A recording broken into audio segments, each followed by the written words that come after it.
kita hormati Kaprodi HTN, Ustazah Dr. Siti Ngainur Rahmah, SSC MA, dan Kepala Perpustakaan Ustadz Wahyudi, SPD. Dan yang kami muliakan yaitu pemateri kita, Ustadz Taufikur Rahman, LCMA, dan teman-teman peserta bedah buku yang berbahagia. Adapun telah disusun atur acara, yang pertama yaitu pembukaan. Mari kita buka acara kita pada malam hari ini dengan berbasmalah. Bismillahirrahmanirrahim.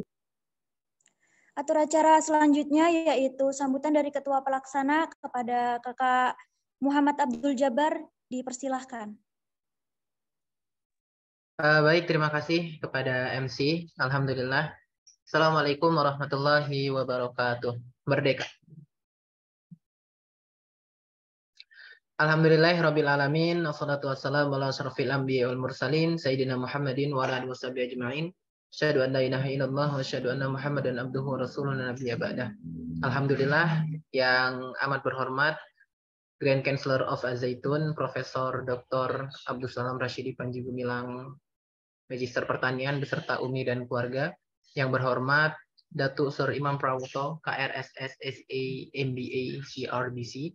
Kemudian yang terhormat Wakil Rektor Bidang Akademik dan Wakil Rektor Bidang Administrasi yang sama-sama kita hormati juga di sini, Dekan Fakultas Syariah, kemudian Kaprodi HTN dan Kaprodi HTN beserta teman-teman, serta di sini yang kami muliakan ada Ustadz Taufikur Rahman selaku pemateri pada malam hari ini. Yang saya banggakan dan saya sayangi, di sini ada teman-teman peserta yang mengikuti webinar bedah buku fikih sistem ketatanegaraan Islam. Terima kasih saya ucapkan terutama kepada sahabat yang telah berkesempatan hadir. Semoga ilmu yang kita terima pada malam hari ini bisa bermanfaat untuk kita semua, kemudian bisa menjadi salah satu referensi dalam penulisan karya tulis dan lain sebagainya. Kemudian telah hadir juga di sini ada Abi Wahyudi selaku Ketua Perpustakaan. Assalamualaikum Abi, alhamdulillah. Ya, saya tidak berpanjang kata. Di sini saya hanya ingin mengucapkan terima kasih kepada pemateri yaitu Ustadz Taufikur Rahman yang telah berkesempatan hadir dan akan memberikan ilmunya kepada kita semua. Kemudian saya terima kasih juga kepada para sahabat. Alhamdulillah acara ini bisa terlaksana mudah-mudahan tanpa suatu hambatan apapun. Terima kasih. Mungkin itu saja dari saya selaku Ketua Penyelenggara ya. Bedah buku pada malam hari ini. Berikutnya saya kembalikan lagi pada MC, saya akhiri. Wassalamualaikum warahmatullahi wabarakatuh. Merdeka. Merdeka. Terima kasih Kak Jabar. Sambutan selanjutnya yaitu oleh Kepala Perpustakaan kepada Ustadz Wahyudi SPD, dipersilahkan.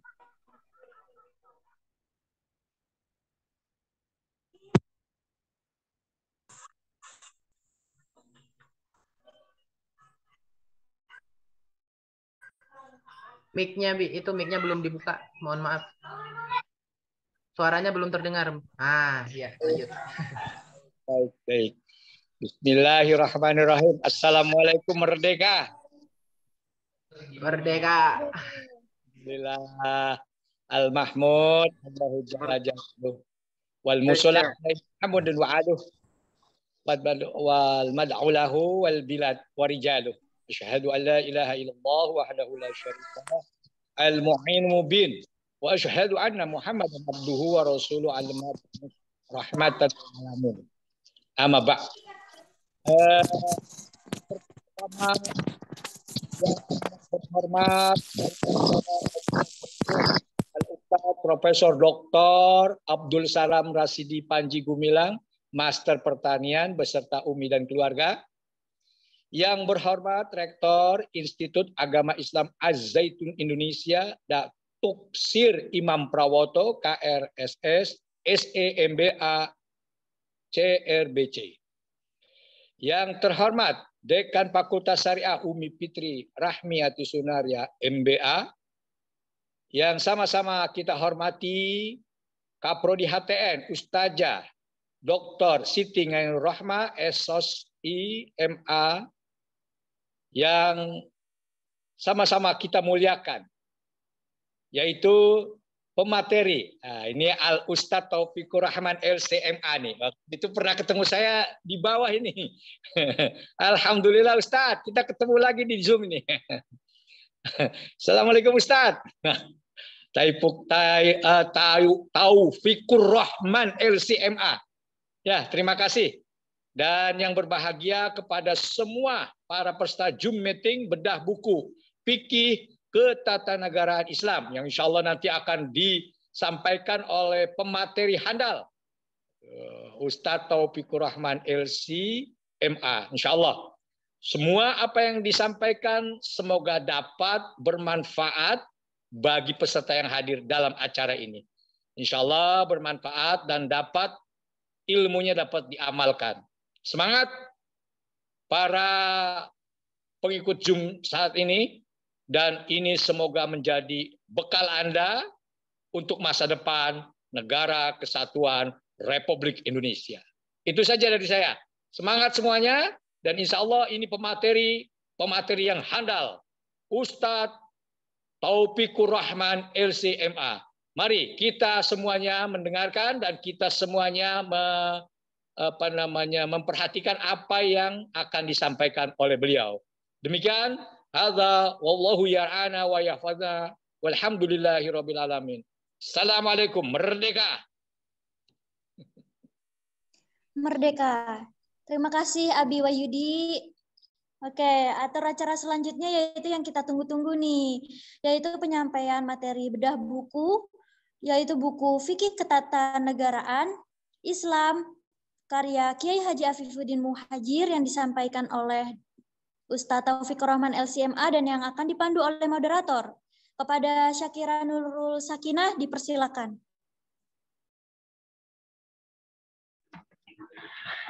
Baik, terima kasih Kak Rabani. Apakah suara saya terdengar? Terdengar, Kak. Terdengar. Alhamdulillah.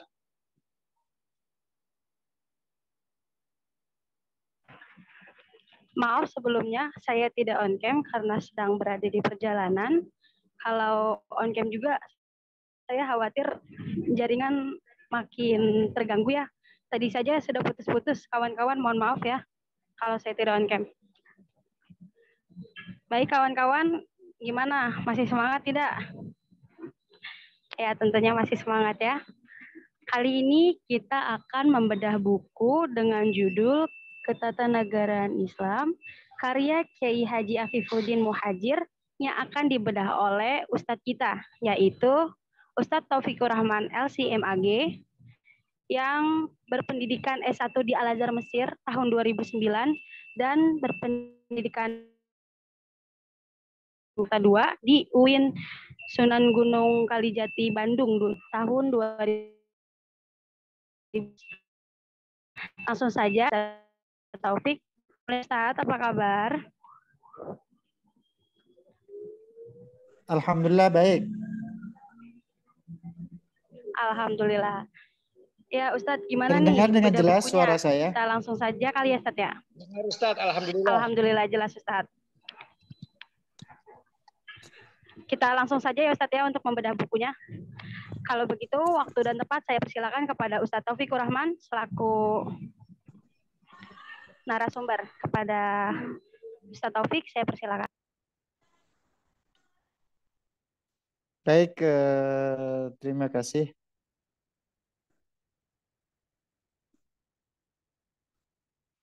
Assalamualaikum warahmatullahi taala wabarakatuh. Waalaikumsalam warahmatullahi wabarakatuh. Merdeka. Merdeka. Merdeka. Alhamdulillahirabbil alamin wassalatu wassalamu ala asyrafil anbiya wal mursalin wa ala alihi wa sahbihi ajma'in. Amma ba'du. A'udzu billahi minasyaitonir rajim. Bismillahirrahmanirrahim. wa'adallahu alladhina amanu minkum wa 'amilus salihati la yastakhlifannahum fil ardi kama istakhlafal ladzina min qablihim. Qala Allah Ta'ala aidan fil Qur'anil Karim, a'udzu billahi minasyaitonir rajim. Ya ayyuhalladzina amanu atii'ullaha wa atii'ur rasula wa ulil amri minkum.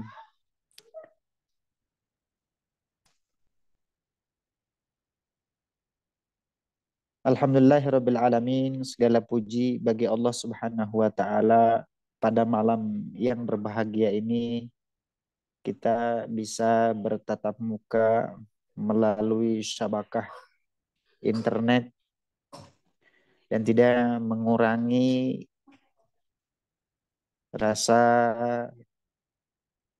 ataupun minat untuk belajar, mengkaji, mengobservasi, menganalisa terkait daripada hal-hal yang ada di sekitar kita, apa-apa yang terjadi di depan mata kita. Nikmat yang begitu besar Allah berikan setiap saat, setiap waktu kepada kita semua, sehingga kita mudah-mudahan dijadikan Allah Subhanahu wa taala menjadi daripada hamba-hamba orang-orang yang bersyukur. Baik bersyukur zahirian maupun bersyukur batinian, secara batiniah dan secara zahiriyahnya. Salawat beserta salam selalu tercurahkan kepada baginda Rasulullah Sallallahu Alaihi Wasallam. Karena tanpanya kita tidak akan ada. Sebab adanya nur Nabi Muhammad Sallallahu Alaihi Wasallam, segala sesuatu itu ada. Baik teman-teman yang dimuliakan Allah, terima kasih yang tak terhingga pada kawan-kawan yang telah memberikan fasilitas, memberikan kesempatan, sebuah amanah untuk belajar bersama dengan materi pembedahan buku terkait daripada fikih tata negara. Ada sebuah buku ini karya Kiai Haji Afifuddin Muhajir. Beliau ini adalah seorang dai, seorang dosen, juga seorang ustadz, dan besar beliau di kalangan secara afiliasi kemasyarakatan itu adalah Nahdlatul Ulama. Kiai Haji Muhajir ini adalah tumbuh dan besar itu berasal dari daerah Sampang ya. Sampang itu adalah Madura yang memang kental. Sampang itu dengan kenahdiyinannya.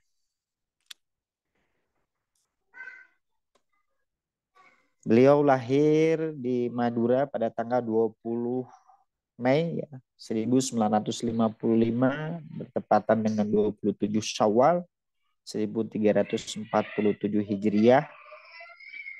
Beliau ini putra dari Kiai Haji Muhajir dan Nyai Zuhriyah. Pada masa kecilnya Kiai Haji Muhajir ini selama 10 tahun sejak lahir tinggal di Sampang Madura. 1965 barulah Kiai Haji Muhajir ini pindah ke pesantren Salafiyah Syafiyah Sukerejo. Beliau menempuh pendidikan sampai pendidikan terakhirnya di Pondok Pesantren Salafiyah Syafi'iyah Sukerejo ya. Kemudian juga menempuh jenjang madrasah ibtidaiyah, sanawiyah, madrasah hingga perguruan tingginya pun diselesaikan di pesantren Salafiyah Syafiyah Sukorejo, Jawa Timur ini. Kemudian juga beliau pernah di Universitas Ibrahimi di Situbondo. Kemudian juga beliau merupakan wakil pengasuh Pondok Pesantren Salafiyah dan juga beliau aktif di Nahdlatul Ulama. Guru-guru besar beliau termasuk juga Ki As'ad Syamsul Arifin, ya, pengasuh khususnya pesantren Salafiyah Syafi'iyah. Kemudian juga beliau berguru kepada Syekh Dofir, Kiai Haji Dofir Munawar, atau yang tadi lebih dikenal dengan Syekh Dofir. Nah, ini sebuah biografi yang dimiliki oleh Kiai Haji Muhammad Afifuddin Muhajir. Ada langsung ke dalam pembahasan yang paling urgen, yang paling penting pada saat ini, yaitu tentang khususnya buku yang akan kita bedah pada kesempatan ini, yaitu terkait dari fikih tata negara. Membahas tentang negara dalam tradisi Islam ini memang pastinya bersinggungan dengan fikih tata negara. Keberadaan fikih tata negara merupakan memang bagian daripada fikih. Dan juga merupakan salah satu aspek daripada hukum Islam yang membahas tentang pengaturan dan pengelolaan kehidupan manusia dalam berbangsa untuk mencapai kesejahteraan dan kemakmuran.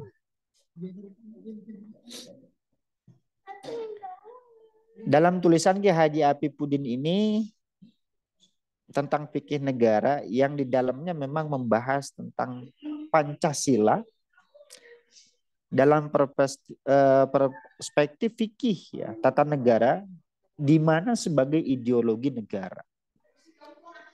Pancasila harus menjadi pedoman untuk mengembangkan peraturan perundang-undangan di berbagai tingkatan. Itu pembahasan yang pertama. Sedangkan pembahasan yang kedua ialah kehadiran negara dan mekanismenya.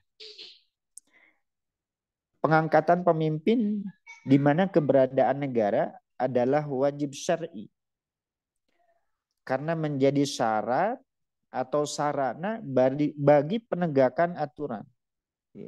Keberadaan negara adalah wajib syar'i karena menjadi syarat atau sarana bagi penegakan aturan.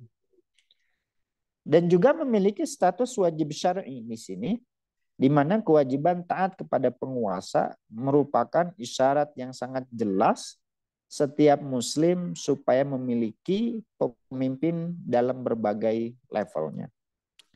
Baik itu tingkat RT, tingkat RW, kelurahan, kemudian juga kecamatan, sampai tingkat pemimpin yang terakhir di negara kita adalah presiden. Nah, ini yang dibahas di dalam fikih tata negara. Kemudian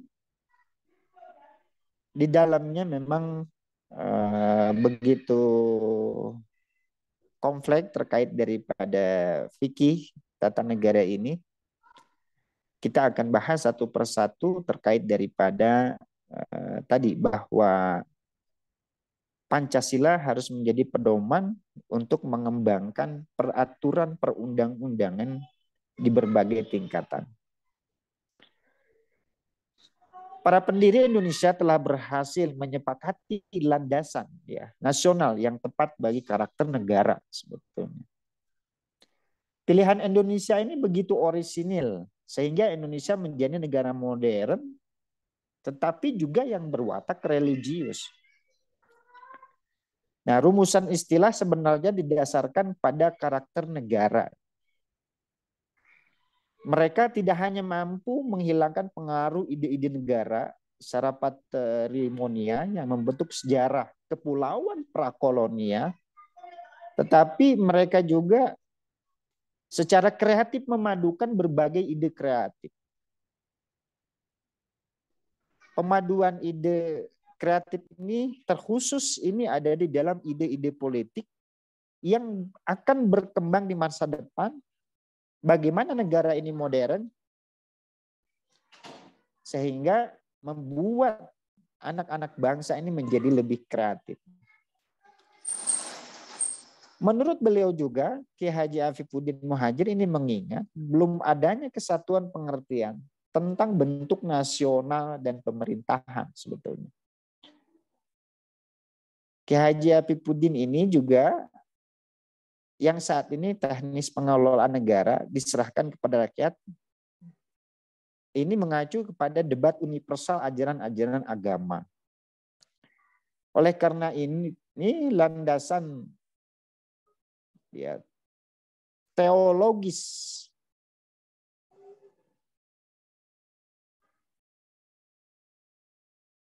penyelenggaraan negara adalah himbauan moral yang menilai kepentingan dan kepentingan masyarakat karena sifatnya yang holistik dan universal.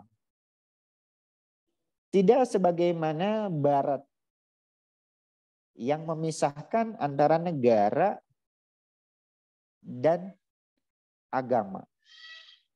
Tetapi sebaliknya Islam ini memandang bahwa negara ini adalah sebagai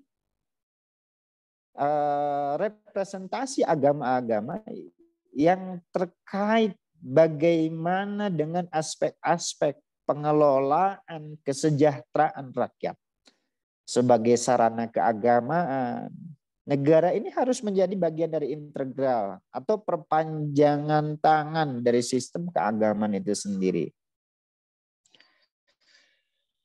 Dan karena bangsa sebenarnya adalah struktur buatan ya, yang diciptakan manusia ya, dengan pola-pola interaksi dalam kehidupan bermasyarakat. Yang difungsikan atau yang diorganisasikan, yang digerakkan untuk melayani kepentingan, ya, melayani kepentingan dan tujuan bersama. Nah ini yang dimaksud dan yang dituju oleh Kiai Haji Afifuddin Muhajir, ya. Sebagaimana di dalam Kamus Besar Indonesia bahwa negara ini memiliki arti sebagai suatu organisasi yang berada di dalam wilayahnya, yang kekuasaan hukumnya tertinggi dan dilindungi oleh rakyat. Wilayah-wilayah yang diorganisir di bawah lembaga-lembaga politik dan pemerintahan yang efektif, memiliki kedaulatan atas kesatuan politik. Sama seperti mereka memiliki hak untuk menetapkan tujuan-tujuan nasional. Makanya adanya negara pada dasarnya selalu muncul di sepanjang sejarah manusia. Mulai dari konsep negara berkembang yang paling sederhana hingga yang paling kompleks di zaman modern ini.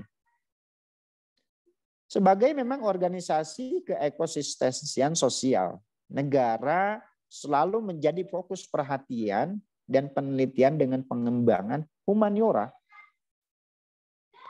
Banyak bidang ilmu yang membahas pada negara fokus kepada keilmuan ketatanegaraan, termasuk juga ilmu politik, hukum tata usaha negara, ya, administrasi negara yang sentris.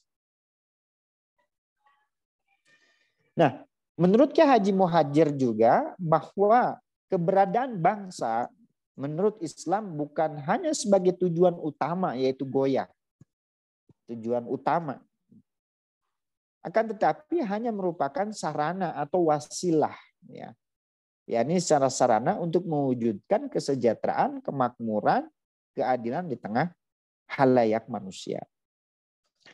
Dengan kata lain, karena keberadaan merupakan instrumen atau sarana, maka masuk akal bahwa bentuk dan sistem pemerintahan tidak pernah disebutkan secara eksplisit dalam Al-Quran maupun hadis. Ya, Saya tekankan lagi, dengan kata lain, karena keberadaan negara merupakan instrumen atau sarana, maka masuk akal bahwa bentuk dan sistem pemerintahan itu tidak pernah disebutkan secara eksplisit dalam Al-Quran maupun hadis Rasulullah Shallallahu Alaihi Wasallam. Nah, ini memang sependapat dengan pendapatnya beliau dengan pendapatnya Ibnu Taimiyah ya. Kurun beliau hidup ini di kisaran 6 abad yang lalu. Ketika memang crowdednya di dalam ketatanan negaraan ataupun juga kekhilafahan pada masa itu. Ibnu Taimiyah juga mengatakan bahwa kaum Khawarij berpendapat bahwa pendirian negara tidak berdasarkan perintah syara. Nah, pertimbangan utama dalam membentuk suatu negara adalah utilitas. Tetapi jika keuntungan direalisasikan tanpa negara, negara tidak lagi dibutuhkan. Dia menambahkan bahwa pendapat semacam ini mirip dengan pendapatnya, yaitu golongan Mu'tazilah, yang menjadi alasan memutuskan apakah suatu bangsa itu diperlukan. Nah, hasil dari pendapat ini adalah ketika alasan menentukan kebutuhan suatu bangsa, umat Islam harus mematuhinya. Dari sudut pandang mereka, posisi intelijen sama dengan posisi asli. Nah, ini yang menjadi prolog pendahuluan bahwa ketika berbicara Al-Imam Al-Mawardi, ketika berbicara Al-Maududi, dan ketika berbicara Al-Imam Al-Mawardi dalam kitab Al-Ahkam As-Sultaniyah, yaitu secara tidak teknis, secara eksplisit diterangkan bahwa ketatanegaraan harus sedemikian rupa, harus sedemikian rupa. Maka kita munasabahkan, kita korelasikan di dalam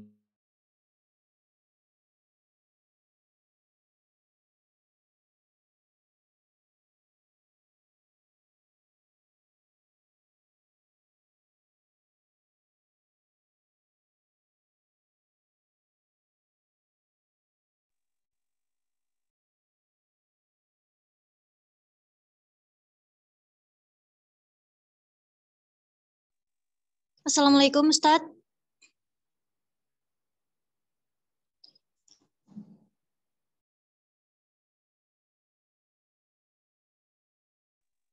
Sepertinya Ustadznya sinyalnya sedang buruk ya. Ustadz.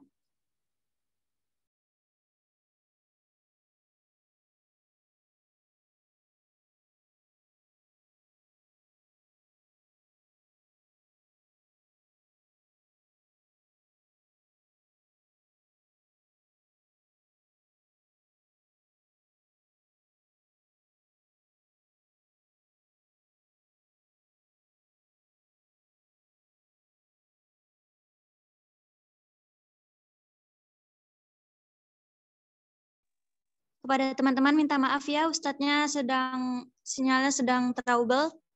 Mohon maaf. Bisa ditunggu sebentar.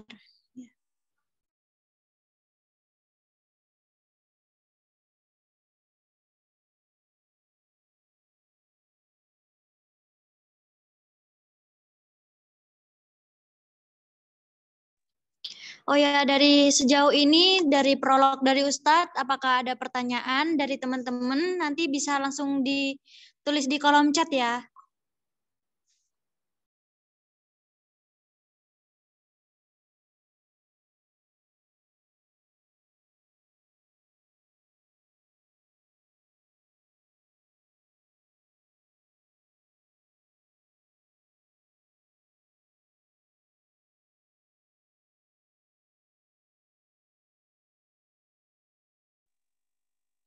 Ya, ini Ustadznya belum bersuara lagi nih ya.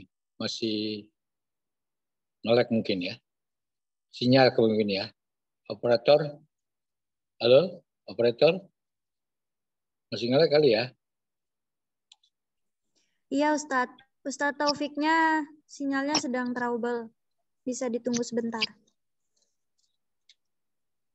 Oke. Syukron.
Kepada teman-teman yang sudah hadir, apakah di sini sudah mengisi link pendaftaran semuanya? Oh, Ustadznya sudah ada.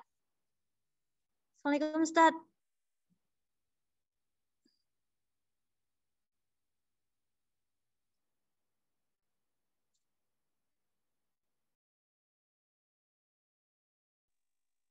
Ustadz mic-nya belum dibuka, maaf.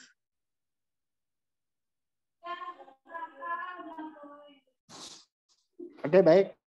Sudah ada? Belum begitu Sudah jelas? ada, Ustadz. Iya. Baik, terima kasih. Saya lanjutkan.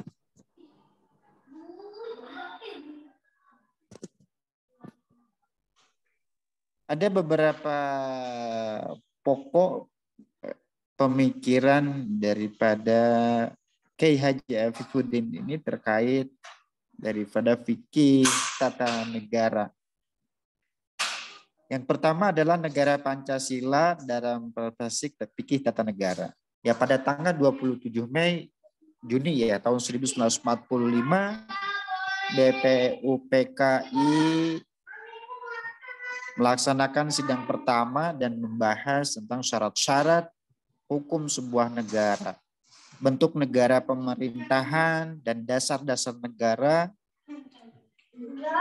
Untuk melanjutkan kegiatan BPUPKI, maka dibentuklah Panitia Persiapan Kemerdekaan Indonesia, itu PPKI. Pada tanggal 17 Agustus 1945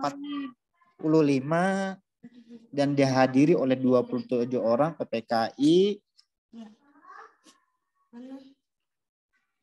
mempunyai peran penting dalam sejarah Indonesia, terutama pada masa setelah proklamasi kemerdekaan.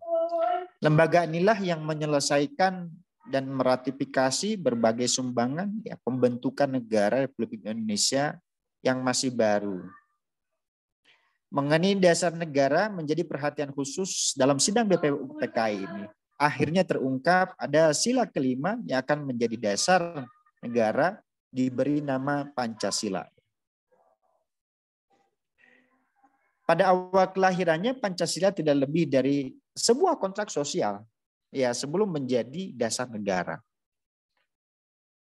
Memang hal tersebut kita banyak mendengar sejarah bagaimana terbentuknya daripada Pancasila yang dengan alotnya perdebatan, negosiasi di tubuh daripada BPUPKI dan PPKI, Panitia Persiapan Kemerdekaan Indonesia ketika itu.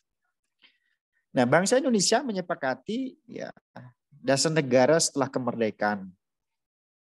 Nah, Pancasila saat ini menjadi ajang kompromi politik sebetulnya antar golongan nasionalis sekuler dan nasionalis Islam. Saya tekankan lagi bahwa Pancasila saat ini menjadi ajang kompromi politik antar golongan nasionalis, sekuler, dan nasional Islam. Kemudian dicapai atas pertimbangan fakta historis bahwa Indonesia berdiri di atas kemajemukan yang sangat kental. Ini yang perlu diperhatikan bagaimana sejarah dan Pancasila sampai saat ini bertahan. Nah, sebagai output kompromi politik, Pancasila ini memang seharusnya menjadi dasar, asas, filsafat, dan ideologi politik. Politik penganut paham seperti ini sangat luas mulai dari kalangan nasionalis Islam hingga nasionalis sekuler. Sidik Djosokusumo ini sebagai aktivis sejak zaman pergerakan adalah salah satu dari mereka. Menurutnya Pancasila ini tidaklah dapat dikatakan sebagai suatu wadah atau asas politik.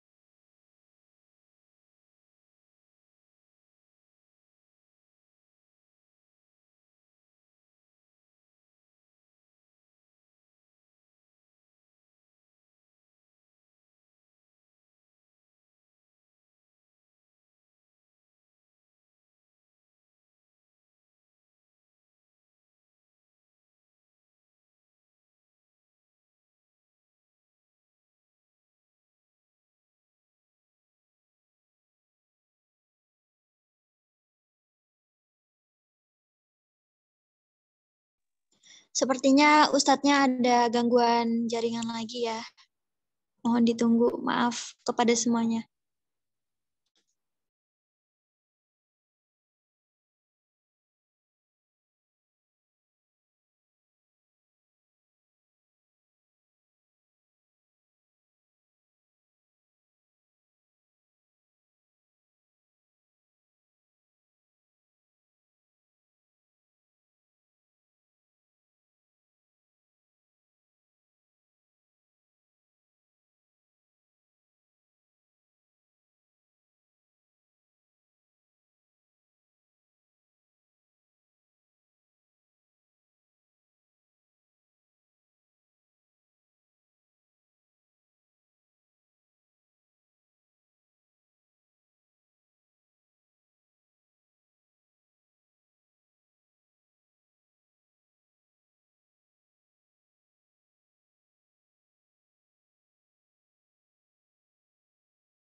Jaringannya naik turun nggak tahu Ustadznya.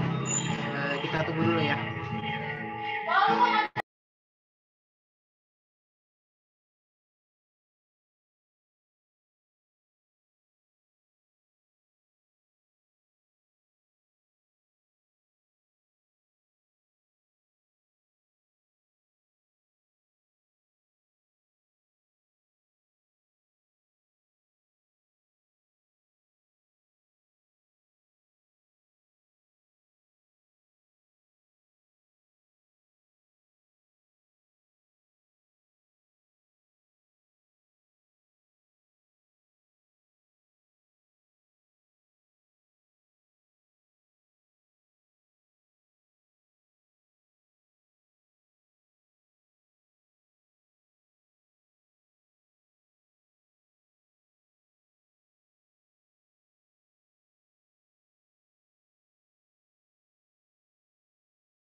Assalamualaikum warahmatullahi taala wabarakatuh.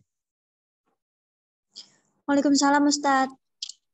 Baik, ya Allah. Subhanallah. Tutimus salihat. Baik, saya akan menyimpulkan saja ya. Tadi terkait daripada pembahasan yang dimana bahwa tata negara jadi nanti akan lebih banyak didiskusikan terkait daripada bedah buku tentang fikih tata negara menurut Kiai Haji Muhajir ini ya, bahwa pokok-pokok pikiran beliau itu adalah terkait daripada ya Pancasila ini sebagai dasar ya filosofi yang dijadikan acuan untuk bahan dasar daripada kehadiran negara ini. Kemudian juga ada mekanisme di mana pengangkatan seorang pemimpin ini Indonesia ini adalah negara hukum yang diatur dalam pasal 1 ayat 3 Undang-Undang Dasar 45. Berarti negara ataupun bangsa yang melampaui hukum dan menjamin keadilan warga negaranya. Nah, perintah-perintah sebuah hukum yang ditujukan untuk mengatur masyarakat jelasnya. Baik pemerintah kota ya, maupun pemerintah memahami tujuan daripada undang-undang tersebut. Indonesia mengusulkan undang-undang tentu saja perlu memiliki perhatian yang sangat serius dalam menjaga stabilitas kondisi kehidupan ya berbangsa dan bernegara ini. Nah, ini yang menjadi dasar pelaksanaan pesta demokrasi secara demokratis yang ada di Indonesia. Nah, seringkali memang kita mendengar ungkapan bahwa manusia ini adalah makhluk sosial dengan redaksi yang serupa bahwa Ibnu Khaldun, seorang sosiolog, juga mengatakan bahwa secara alamiah manusia adalah makhluk yang berperadaban.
Ustadz,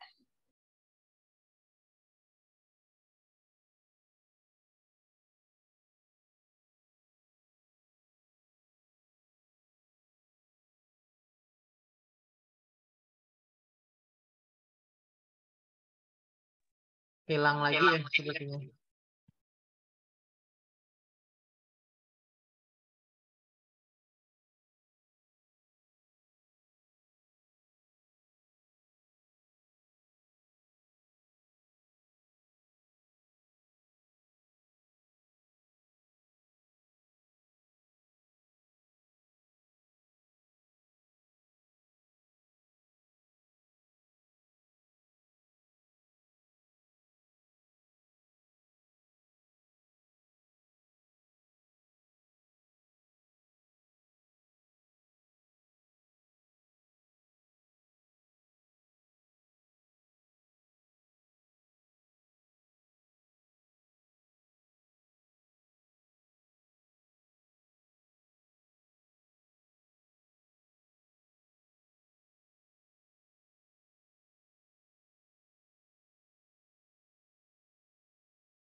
Oh ya, informasi dari Kak Jabar tuh, cuaca di daerah Ustadznya sedang buruk berpengaruh kerja ringan.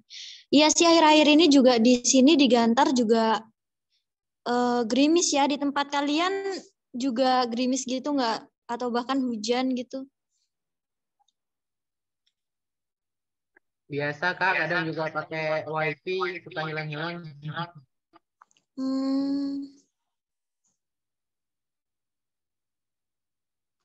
Kurang kenceng berarti Kak, ditingkatin lagi kecepatannya.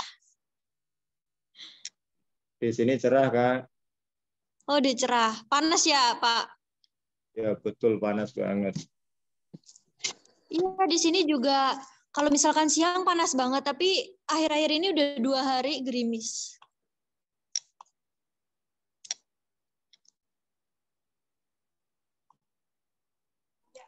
Di sini juga panas, Kak. Oh iya, heeh. Di mana tuh panas? Yang panas apanya, Bi? Kayaknya Panas. semuanya kepala panas nih. Ya, panas suasananya. Ini panas.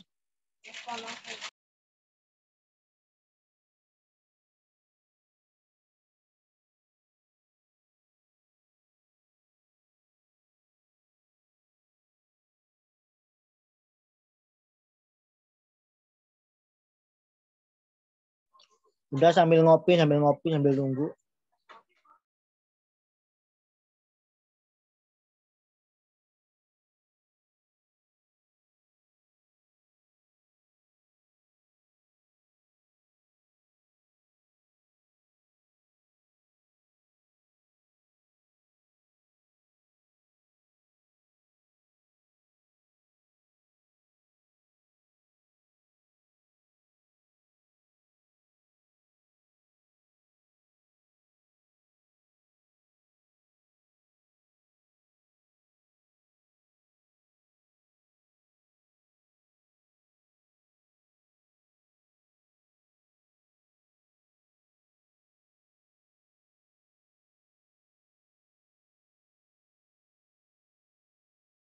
Gini aja teman-teman yang ada pertanyaan silakan langsung ditanyakan ke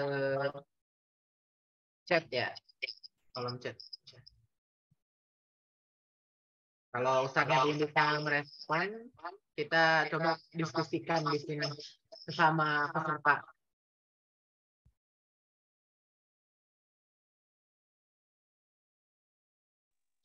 Ide bagus itu, Kak. Ayo, siapa yang mau berdiskusi? Ada pertanyaan-pertanyaan apa nanti kita bahas bersama.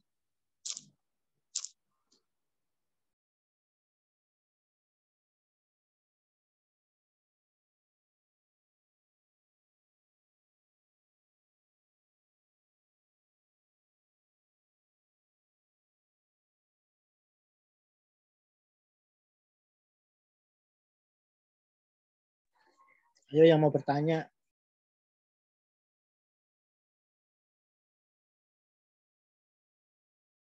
Baik, tadi dari Ustadznya kita diperintahkan untuk coba diskusi aja dulu bersama kita selaku peserta. Boleh yang ingin ditanyakan, karena konsep dalam agama dan negara ini kan suatu hal yang cukup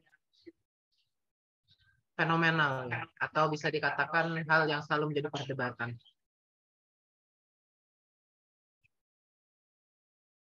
Jadi bisa dijadikan sebagai diskusi. Kenapa sih kok bisa gitu? Dalam ulama Islam sendiri kadang itu ada perbedaan antara apakah negara dan agama itu disatukan atau negara dan agama itu dipisahkan. Ini jika kita runtut ke sejarah yang panjang, ini ada sebab dan akibat. Kenapa hingga saat ini negara Indonesia ini sendiri bisa dikatakan negara yang nasionalisme cuman berdasarkan pada konteks religius gitu.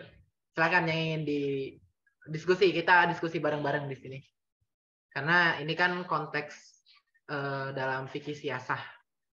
Silakan.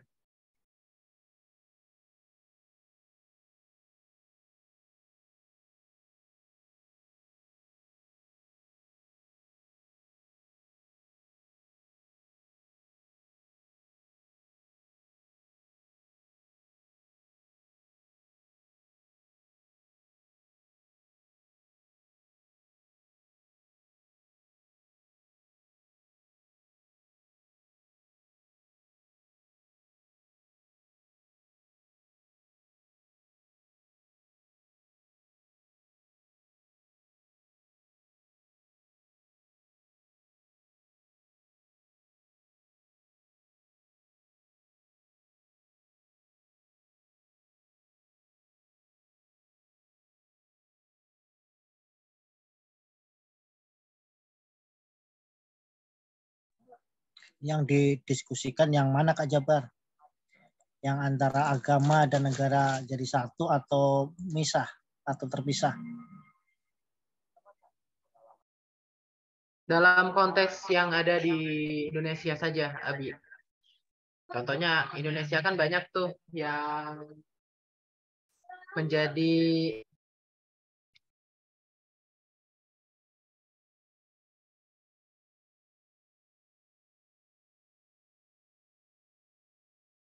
dalam konteks Indonesia kan sering terjadi perdebatan kenapa Indonesia itu dikatakan negara Pancasila dan kenapa Indonesia itu bisa dikatakan juga negara yang sekularisme, yang mana konsep agama dan negara itu terpisah.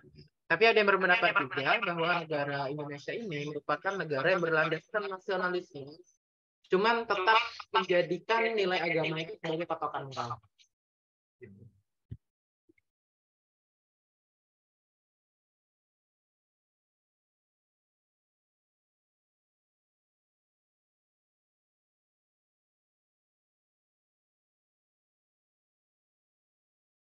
Oh iya, di sini ada Ustadz Munawir ya.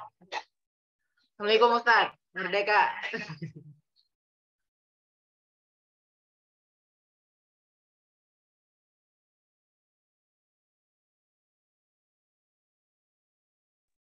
Ya, Waalaikumsalam warahmatullahi wabarakatuh. Merdeka. Merdeka. Ustaz. Waalaikumsalam.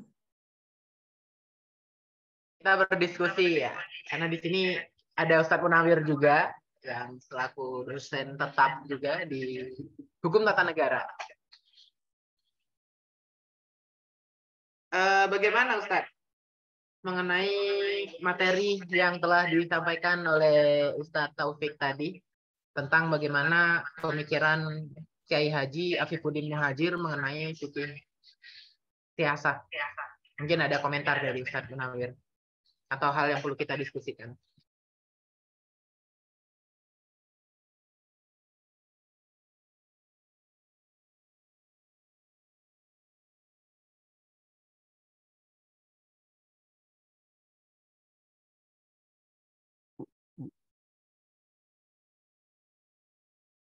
Saya belum ini ya, soalnya tadi saya sambil ikut rapat dengan dosen-dosen HES, jadi kurang begitu apa tuh memperhatikan secara menyeluruh, secara detail, karena saya tadi sambil ada rapat dengan dosen-dosen HES. Tapi pada intinya, ada kurang lebih ada sekitar 10 menit yang lalu baru selesai nih rapat dengan dosen-dosen HES. Dipimpin oleh Sedadan. Jadi saya tadi cuma apa tuh setengah-setengah menyimaknya, satu menyimak ini istimewa tadi rapat, setengahnya lagi ngikutin apa yang tadi disampaikan oleh Ustadz Taufikur Rahman. Jadi pada intinya fikih tata negaranya menurut pandangan Kiai Haji Muhajir Afifuddin ya, itu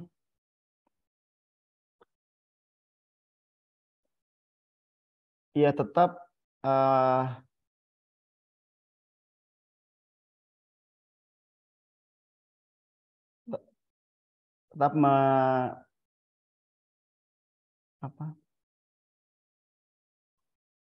menjunjung tinggi, mengutamakan nilai-nilai ajaran agama Islam ya. Karena memang Pancasila itu sendiri mulai dari sila pertama, kedua, ketiga, keempat, kelima ini ada sangat ketersesuaian dengan maqasid syariah dan juga sesuai dengan apa yang terkandung dalam Al-Quran gitu ya. Menurut saya sih sudah, makanya kan diberi judul juga fikih tata negara. Jadi menurut saya sih ini nggak jauh beda dengan pemikirannya Imam Al-Mawardi itu ya, maupun juga pemikirannya Imam Ibnu Taimiyah gitu ya. ataupun juga Imam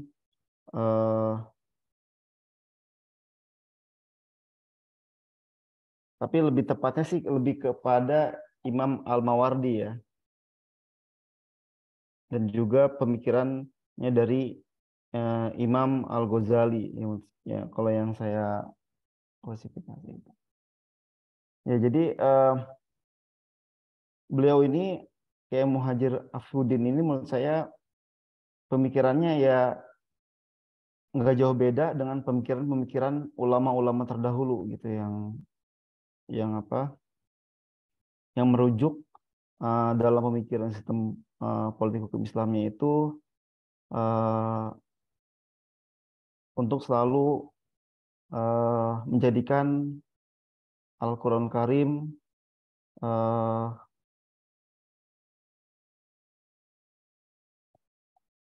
sebagai rujukan dalam cara berpandang dan juga berpikir dalam sistem pemerintah, bagaimana agar sistem pemerintahannya itu, agar sistem pemerintahan di suatu umat, di suatu bangsa itu lebih menjunjung tinggi kepada nilai-nilai keadilan, ya, baik itu keadilan sosial, keadilan hukum, dan juga nilai-nilai keadilan hak-hak asasi manusia, gitu ya. Ya,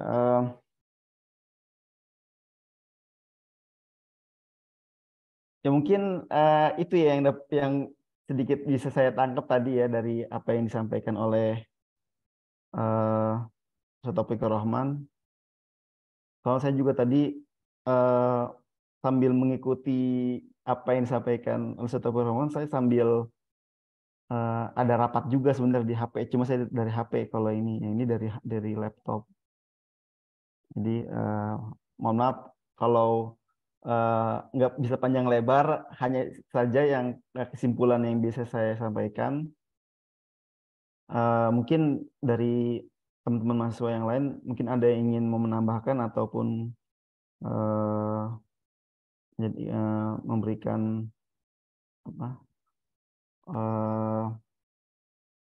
memberikan bahan sebagai feedback untuk bisa menjadi bahan diskusi gitu dari apa yang disampaikan oleh Ustaz Taufikur Rahman terkait fikih tata negara berdasarkan pandangan ataupun pemikiran Kiai Haji Muhajir Afifuddin.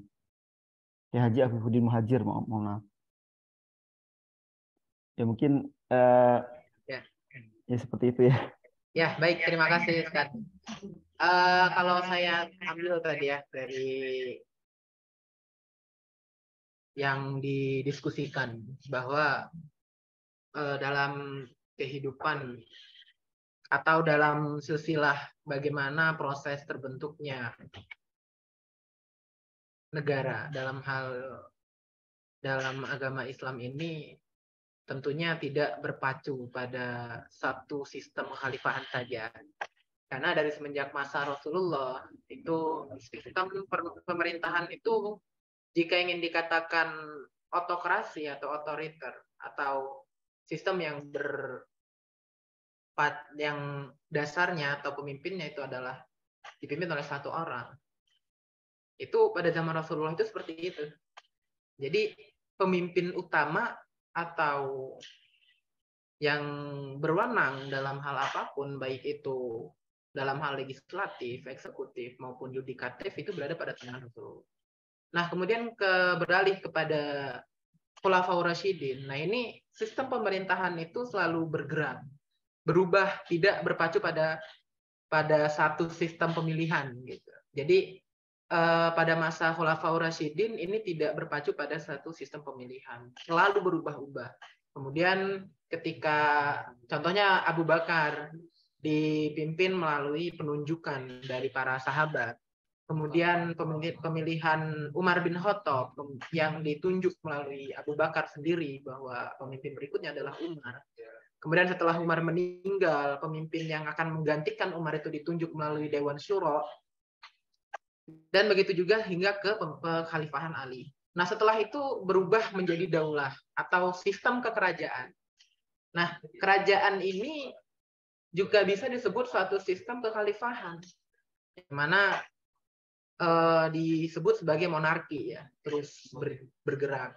Kemudian yang memimpin adalah anak dari raja itu sendiri. Kemudian dijatuhkan oleh dinasti Abbasiyah yang juga merupakan sistem kekerajaan hingga ke dinasti Ottoman atau Turki Utsmani.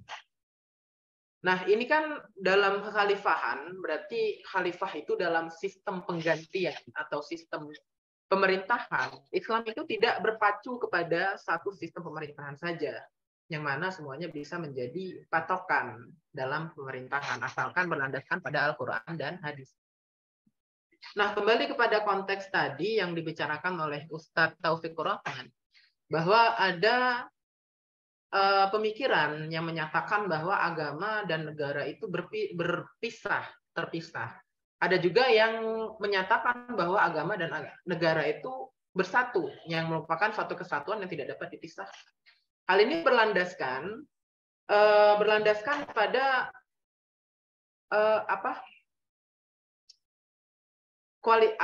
kedudukan dari Nabi Muhammad Rasulullah SAW. Nah, ini diungkapkan oleh ulama-ulama Muslim. Contohnya ada ulama Muslim yang menyatakan bahwa negara dan agama itu berpisah. Kenapa dikatakan berpisah? Karena Rasulullah pada zaman kepemimpinannya itu bukan seorang pemimpin negara, melainkan seorang yang hanya sebagai pembawa risalah atau sebagai pemimpin umat dalam hal agama. Nah, ada juga ulama yang menyatakan bahwa Nabi Muhammad ini merupakan pemimpin negara sekaligus pemimpin umat atau pemimpin agama. Nah, perbedaan inilah yang mendasari bahwa contohnya ada Kiai Abdul Razik yang dari Mesir menyatakan bahwa agama dan negara itu berpisah karena agama itu hanya mengurusi nilai-nilai moral atau ajaran-ajaran saja. Tidak pernah Rasulullah itu dianggap sebagai pemimpin negara gitu. Jadi sedangkan ada juga yang mengatakan bahwa contohnya ulama salah satunya yaitu Jamaluddin Al-Afghani, bahwa Islam dan negara itu adalah satu kesatuan, yang mana ada yang merupakan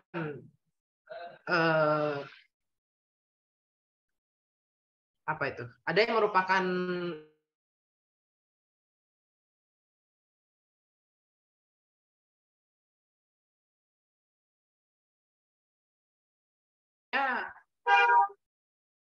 spiritual, contoh sholat, ada juga puasa dan lain sebagainya. Nah, sedangkan hablum minannas itu adalah ketika kita taat kepada pemimpin, gitu.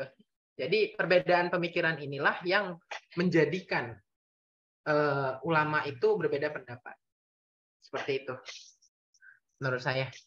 Terima kasih. Ini sepertinya Ustadz Taufikur Rahman tidak bisa bergabung lagi karena sudah sebentar.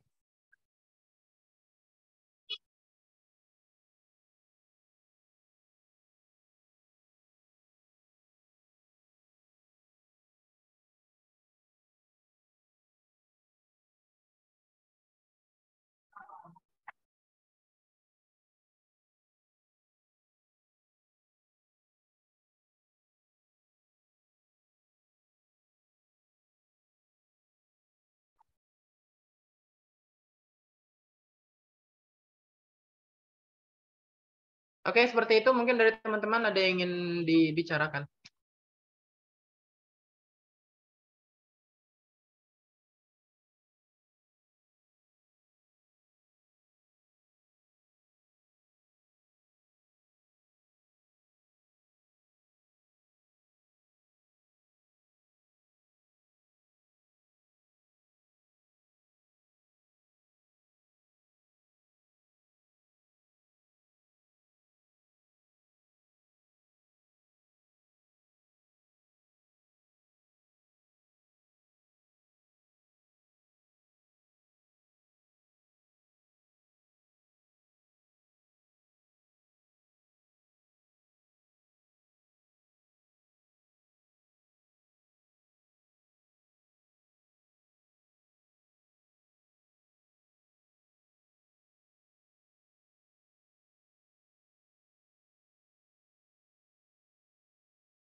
Mungkin dari teman-teman yang ingin bertanya atau ada yang ingin didiskusikan nih, ada pertanyaan bagaimana mengenai ini pendapat-pendapat ini seperti itu. Mungkin kita bisa diskusikan dari mahasiswa atau dari Ustadz yang ada Ustadz Munawir di sini selaku dosen juga yang perlu kita diskusikan. Silakan.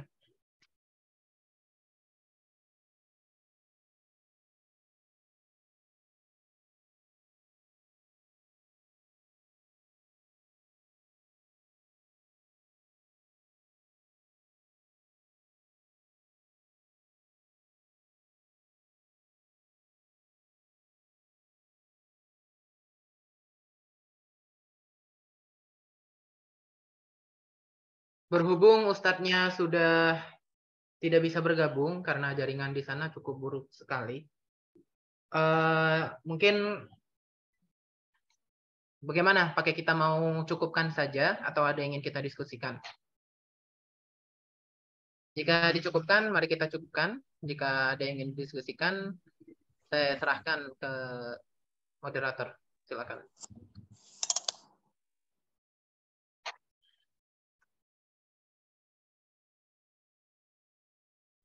Bagaimana kawan-kawan? Kak Jabar, kalau materi hari ini, malam ini yang disampaikan Pak dosen Taufik, adakah hubungannya kaitnya dengan kondisi saat ini di Indonesia? Dengan adanya perbedaan-perbedaan keyakinan gitu. Gimana Kak Jabar? Kan di Indonesia ini kan ada ulama-ulama yang beda-beda pendapat gitu. Ini sebenarnya suatu kajian yang menarik ya. Bagaimana kita juga mengetahui, ada yang mengatakan bahwa ada suatu pesantren atau pesantren kita sendiri bisa dikatakan bahwa menganut mazhab Bung Karno. Gitu. Ini kan satu pemandangan yang banyak ulama-ulama sekelas ulama yang udah dipercaya oleh masyarakat dalam hal pemikirannya. Ini pun salah dalam memahami hal-hal yang seperti ini. Memandang bahwa mazhab Bung Karno yang dikatakan ini adalah mazhab dalam hal fikih, tata cara ibadah gitu. Padahal mazhab itu dalam konteks dasarnya atau definisi dasarnya itu adalah cara pandang seseorang terhadap sesuatu. Jika kita langsung simpulkan, zahaba itu artinya pergi, yaitu bagaimana cara pikir orang tersebut menuju ke sesuatu. Nah, dalam hal ini, apakah mazhab Soekarno ini merupakan satu mazhab? Jika dikaji secara fikih, itu bukan merupakan mazhab fikih. Tapi jika dikaji satu pemikiran toleransi yang kita ambil, mazhab Soekarno ini merupakan mazhab dalam hal toleransi. Dalam hal bagaimana kita itu bermuslim, bagaimana kita itu berislam. Gitu. Jadi ini kembali kepada pemikiran-pemikiran sebelumnya. Jadi banyak dalam hal apapun itu ada mazhabnya. Jadi kalau kita berpikir, kemudian mengambil pikiran seseorang sebagai landasan kita dalam berpikir, itu kita berarti bermazhab kepada seseorang tersebut. Dalam hal kesenian ada mazhab senian. Dalam hal arsitektur, bangunan, bentuk bangunan, itu ada mazhabnya semua. Kemudian dalam hal filsafat ada juga mazhabnya. Seperti itu. Jadi ini berpengaruh kepada pola pikir para ulama menanggapi pendapat-pendapat ini.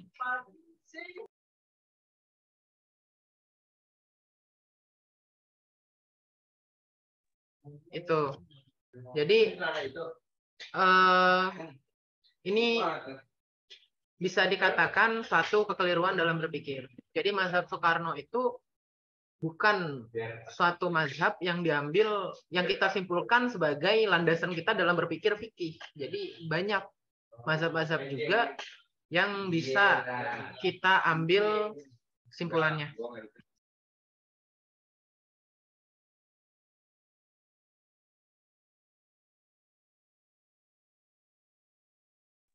Baik, ini ada kesimpulan dari Ustadz Taufik. Jadi kesimpulannya, Kiai Haji Afifuddin Muhajir ini berpendapat bahwa kehadiran negara di tengah masyarakat merupakan hal yang wajib secara syar'i karena merupakan sebuah syarat atau instrumen demi terwujudnya kemaslahatan di tengah-tengah masyarakat. Sehingga menaati pemerintah adalah sebuah kewajiban dan melawan itu merupakan suatu kekufuran terhadapnya. Seperti itu. Nah, kesimpulan dari Ustadz Taufik, berhubung beliau belum bisa hadir kembali. Jadi ini Bi, tadi apakah perbedaan pemikiran tersebut mempengaruhi pola pikir juga mengenai sesuatu? Jelas, sangat mempengaruhi. Ada yang mengatakan bahwa Islam ini hanya sekedar ajaran, tapi ada juga yang mengatakan bahwa Islam ini merupakan suatu tuntunan dalam kehidupan, di mana kehidupan juga termasuk dalam hal bernegara. Gitu. Jadi menurut saya seperti itu.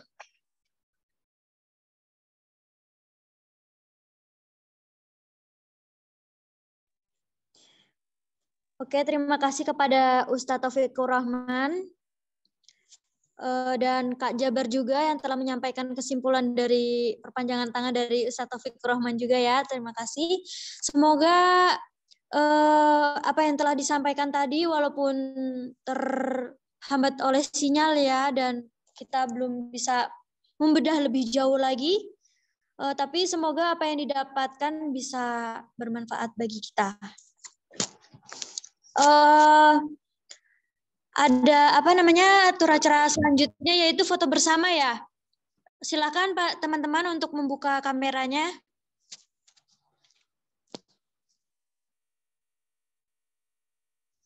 Teman-teman, dibuka kameranya, kita akan foto bersama.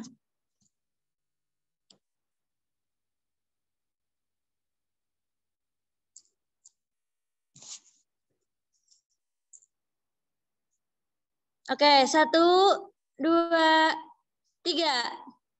Cheese. Oke, terima kasih teman-teman.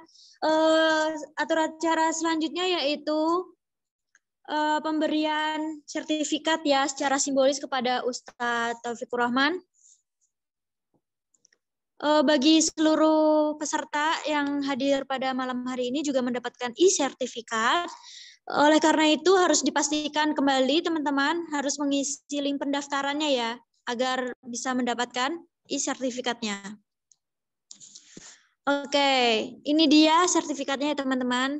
Contohnya seperti ini nanti. Kita sudah di penghujung acara ya teman-teman. Terima kasih atas partisipasinya.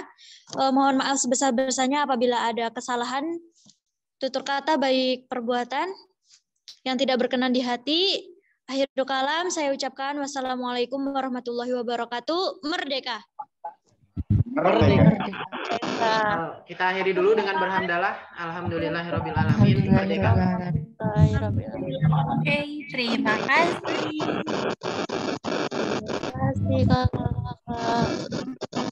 Selamat ngopi.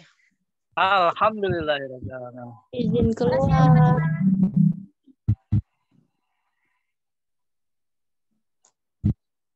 Iya, Abi Sukam.